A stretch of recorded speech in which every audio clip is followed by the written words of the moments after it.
যারা বলে ব্রাজিল হারিয়ে গেছে, যারা বলে ব্রাজিলের আর ফিরে আসার সম্ভাবনা নেই, যারা ব্রাজিলকে নিয়ে দিনের পর দিন হাসি তামাশায় লিপ্ত হয়ে আছে, তাদেরকে একটা প্রশ্ন করবেন, ব্রাজিল যদি ফিরে আসে তার স্বরূপে তোমাদের খুঁজে পাওয়া যাবে তো? এই প্রশ্নটা এই মুহূর্তে কেন এজন্য করবেন, একজন কার্লো আনচেলত্তির জন্য গোটা ব্রাজিল ভক্তরা কিভাবে অপেক্ষা করেছিল সেটা ধীরে ধীরে ফল পাওয়া শুরু হয়েছে। ব্রাজিলকে কেউ গোনায় ধরেনি, সেই ব্রাজিল ধীরে ধীরে নিজেদেরকে মোটামুটি একটা শেপে নিয়ে আসছে এবং তারা জানিয়ে রাখছে আহত সিংহের লেজে যদি কেউ পাড়া দেয়, যদি কেউ কানের কাছে এসে আলতু ফালতু শব্দ ব্যবহার করে, কেউ যদি দূর থেকে খোঁচাখুচি করে, তাহলে আমরা সেই উত্তরটা মাঠে দিতে জানি, যেমনটা ভিনিসিয়াস জুনিয়র দিয়েছেন। ভিনিসিয়াস জুনিয়রের হ্যাট্রিক হয়ে গেছে এই কথাটা বললে কি আমি এই মুহূর্তে আপনি খুব দুঃখ পাবেন? দুঃখ পাওয়ার তো কিছু নাই। যেই সিদ্ধান্তটা রেফারি দিয়েছে, এই সিদ্ধান্তটা যদি এমন একজন ব্যক্তি আছে যাকে কিনা মোটামুটি অনেকেই খুবই পছন্দ করে, যাকে কিনা মোটামুটি অনেকেই ছাড় দিয়ে চলে, সেই ধরনের মানুষ করলে বোধহয় অনেকটা ছাড় দেওয়া হতো। কিন্তু লোকটা যেহেতু ভিনিসিয়াস, সেহেতু তাকে ছাড়া যাবে না। ভুল হোক আর যেমনিই হোক, যেভাবেই হোক, তাকে মোটামুটি সাইড আউট করতে পারলেই বাঁচি। এই ধরনের মানসিকতায় বোধহয় দেখলাম যেটা ফাউল হয় না সেটাই ফাউল হলো এবং শেষ পর্যন্ত এই ছেলেটার নামের পাশ থেকে একটা গোল কেটে দেওয়া হলো। তারপরেও কি সে থেমেছিল? থেমে থাকেনি। ভিনিসিয়াস জুনিয়র নিজের ক্যারেক্টারটা বলে দিয়েছেন যে আমি মেইন ম্যান হতে জানি এবং এই আনচেলত্তির কথা আসলে আমি কিভাবে শুনি, এভাবেই শুনি যেভাবে তিনি বলে। তিনি মাঠে নামার আগে বলেছিলেন কার্লো আনচেলত্তি আমাকে দুই ডিফেন্ডারের মাঝখানে বেশি সময় বেশি সময় পার করতে বলেছেন, ডিফেন্ডারদের চোখের আড়ালে কিছু সময় থাকতে বলেছেন। আমি সেই কথাগুলো শুনেছিলাম বিধায় আগের ম্যাচে গোলটা পেয়েছি। ঠিক সেই কাজগুলোই এই ম্যাচে স্কটল্যান্ডের বিপক্ষে করলেন। ভিনিসিয়াস জুনিয়র গোল পেলেন, একেবারে নিজের বলে কয়ে গোলটা আদায় করে নিলেন। ভিনিসিয়াস জুনিয়রকে কি আসলেই থামিয়ে রাখা সম্ভব? যারা থামাতে চায় তারাই হয়তো বা একটা সময় থেমে যায়। চ্যাম্পিয়ন্স লিগে যেটা আপনারা দেখেছেন, এই কার্লো আনচেলত্তির আন্ডারে ভিনিসিয়াস জুনিয়র কি করতে পারে। এবার একটু গোটা দলের পারফরমেন্স নিয়ে যদি আপনি কথা বলতে বলেন, একেবারে শুরু করবো অ্যালিসন বেকারকে দিয়ে, যাকে নিয়ে অনেক অভিমান আছে। টাই বেকারে তিনি ভালো কিছু করতে পারেন না, এই দুঃখটা সবসময় থাকবে। তার কারণ টাই বেকারে এই অ্যালিসনের কাছ থেকে যেই পারফরমেন্স সবাই চায় সেটা পাওয়া যায়নি। কিন্তু আজকের ম্যাচে অর্থাৎ স্কটল্যান্ডের বিপক্ষে তিনি যেই সেভগুলো দিয়েছেন, তিনি যেই খেলাটা দেখিয়েছেন, এই অ্যালিসন বেকারকে ব্রাজিলে কি পরিমাণ দরকার সেটা কি আর নতুন করে বলার দরকার আছে? একেবারে যেই দিন পর্যন্ত ব্রাজিল বিশ্বকাপে আছে সেই দিন পর্যন্ত ব্রাজিলের ডাগ আউটে, ব্রাজিলের গোলকিপিং লাইনে সেই লোকটাই দাঁড়িয়ে থাকবে যার নাম অ্যালিসন বেকার।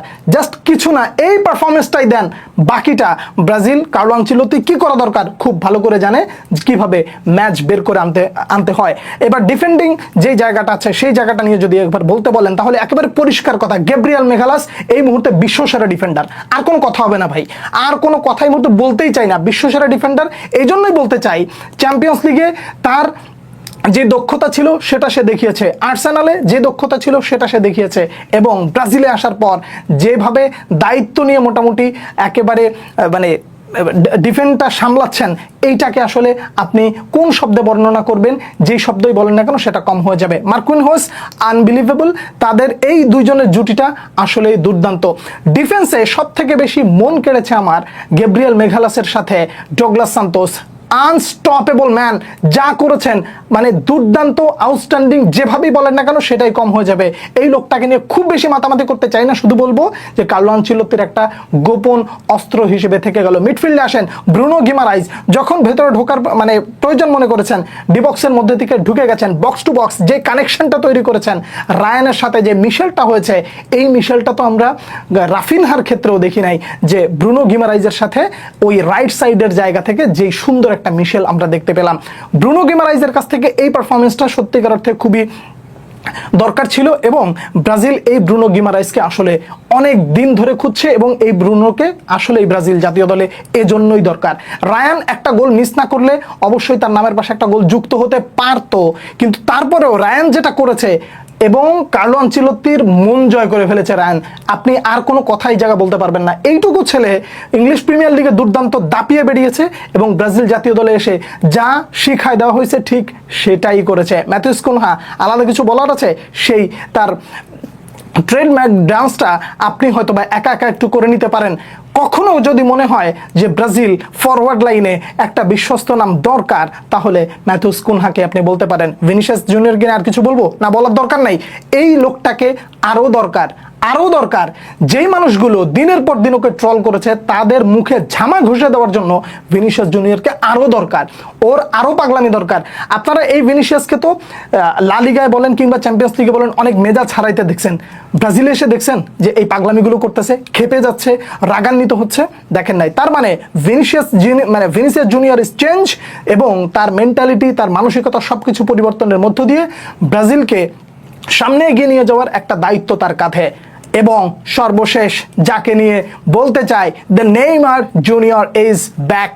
এইটুকু সময় ছিলেন, এইটুকু সময় নিজের ভেতরে কি আছে তার একটা আভাস দিয়ে দিলেন। আপনি নেইমারকে নিয়ে কখনো প্রশ্ন করতে পারবেন না যে নেইমার জুনিয়রকে আসলে সে কিছু দেখাইতে পারে নাই, সে এইটা পারে নাই, সেটা পারে নাই, সে কি দেখাইলো কিছুই বুঝলাম না। কিন্তু এই সব বাদ দেন, খালি চিন্তা করেন যে রাইভাল থেকে নিয়ে শুরু করে গোটা বিশ্ব একটা মানুষের ফিরে আসার জন্য কিভাবে অপেক্ষা করেছে।